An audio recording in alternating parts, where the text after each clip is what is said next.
Hey folks, welcome back to Canada's Boxing Channel. It's a rainy morning here. Oh, actually, it's of course morning here. It's already about 4 o'clock in the afternoon for subscribers in the UK and in Ireland, and heavens knows what time it is for people in other parts of the world. On that note, by the way, I often conflate my Irish subscribers, entirely unintentionally. I should say the UK as a generic term, and that of course is inappropriate. Ireland is an entirely separate republic. It has been for over 100 years now.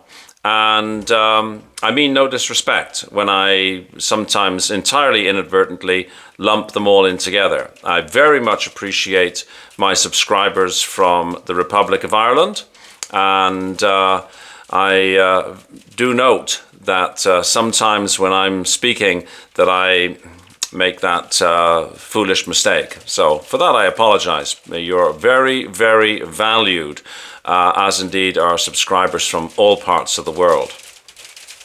Now, that's a perfect segue, because we have a fighter from another part of the world where I also appear to have a lot of subscribers, the Australian fighter Justis Huni. He was interviewed very recently, as in like yesterday or the day before, on an Australian podcast called The Punch Podcast. Justin Huni is very excited to be selected to replace Big Baby Miller to fight against Fabio Wardley for the WBA Interim Heavyweight title. He was asked a number of questions by the podcaster, and I must say Justis Huni comes across as a very pleasant fellow, not at all, braggadocious or trash talking in any way. Justis Huni, of course, is 26, is still a very young fellow, a little bit shorter than Fabio. Fabio's 6'5.5", Justis is 6'4", a record of 12-0. And he sits in the WBO ranking as number 1 with Moses Atoma in number 2. That would actually be a good fight, because Justis Huni is 12-0, Moses Atoma is 11-0. I think that would have been a very good fight. But Moses Atoma has chosen to fight some former NFL player, which, no matter how many times I look at that and try to think about that, it seems to be a real retrograde step. Anyhow, this isn't about Moses. In fact, Justis Huni was asked, did you think about that, your ranking in the WBO when you agreed to take this fight? And he did say, I've got a page and a half of notes here. He did say that he had actually thought a little bit about the fight when it came up. When he was first told about it, he didn't really have much time to reflect. It was a stressful initial reaction, like, ooh, big step up. But he realized the opportunity. He said that it would, open up doors for him. And when the podcaster asked him about, even if you lose, it's not a career killer.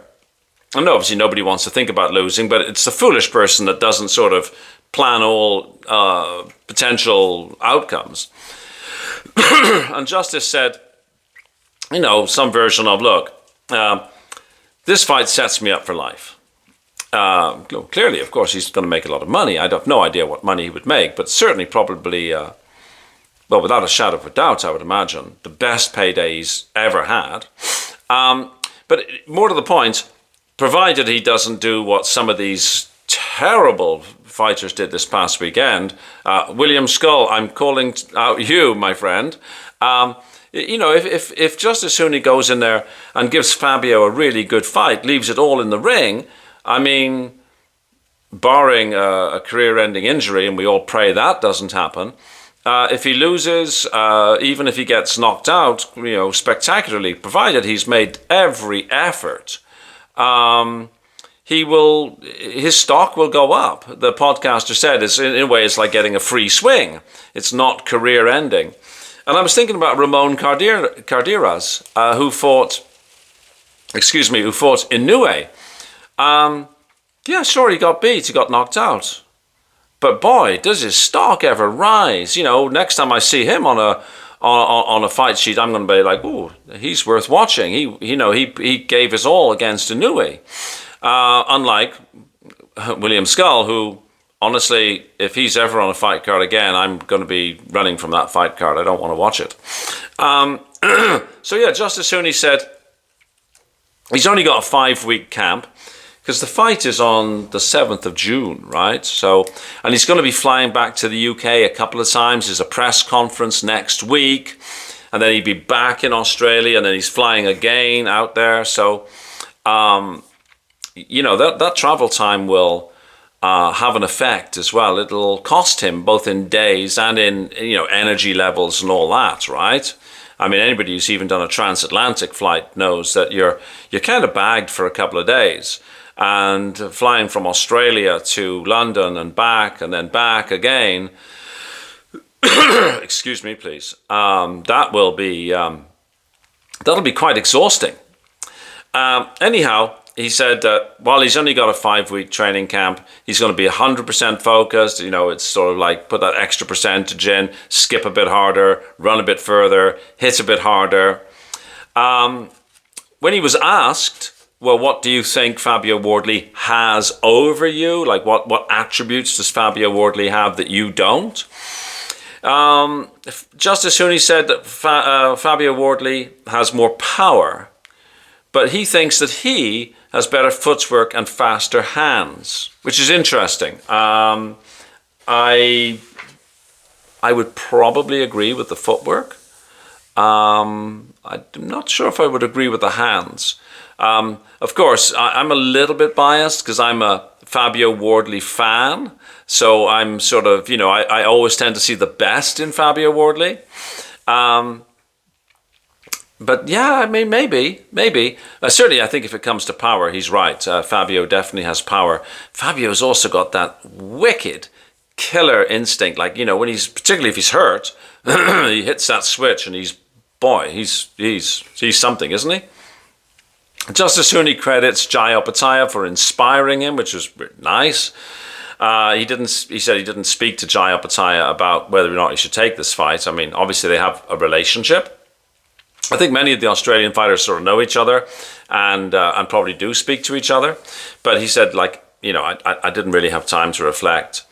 He said he's going to leave it all in the ring, which is, of course, what you would expect him to say.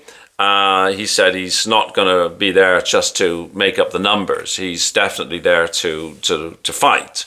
And it was put to him about last weekend's pathetic performances, and he's like, no, it's none of that. He said he thought he had a few keys to victory. He said he was going to be smart, which I sort of laughed because I was reminded of Mike Tyson's comments, everybody has a plan till they get punched in the face. He said he's going to pick my moments. I'm not just going to stand in front of him. He seems to think that previous opponents have stood in front of Fabio, which of course, that's not necessarily a winning proposition, right? With a powerful and aggressive fighter. He said he plans to box smart, and punch and move, he's acknowledged that Fabio's likely to be the bigger man, obviously the taller man. He said, but it won't matter when we're in the ring. He's sparred taller people and everything like that. So comes across as a really nice young fellow. I must confess, I've honestly not paid a lot of attention to Justis Huni previously. Paying more so now, of course. He's coming up for a big fight. I wish him well, wish the best man wins. It's a premature to sort of predict, but I don't think my prediction's going to change much. I would predict a Fabio Wardley win. It's just method of victory I've not really turned my mind to too much. If I was forced right today, I would probably say KO, TKO. There's going to be a massive crowd support for Fabio Wardley. Like, I would imagine that, with maximum respect to any Aussies or Kiwis who make their way there, I would imagine Ipswich Town FC, Portman Road, is going to be sort of, full to the rafters, and that's mostly going to be Fabio fans, I would think. And that's probably going to help. I know that they're not in the ring with him, but that's probably going to help. It's a fight I'm looking forward to. I was looking forward to Big Baby Miller fight, and I'm sort of getting behind the concept now of Justis Huni. A few subscribers have commented that, hey, don't sleep on this guy. He's very capable. And so since then, I've been sort of, going back and watching a little bit. And yeah, I think I'm getting excited about this fight. Should be a good fight. Anyways, please like, please share, please subscribe. Most importantly, wherever you are, have a fabulous day. Talk to you later. Bye-bye.